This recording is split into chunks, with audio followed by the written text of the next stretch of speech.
Maswerteng hapon po mga ka-STL. Narito na po ang resulta ng STL Bulacan para sa araw na to, second draw. November 21, 2025, araw ng Biyernes.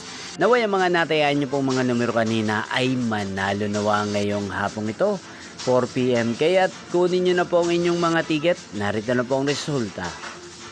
Ang mga numerong nanalo sa STL Bulacan ngayong hapong ito, November 21, 2025.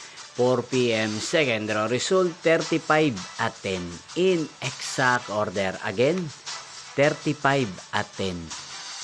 At ngayong hapong ito sa STL Bulacan, atin pong i-shoutout si Kuya Otep ng Bulacan. Shoutout po sa inyo, Kuya Otep. Sana po ay nasa maayos kayong kalagayan.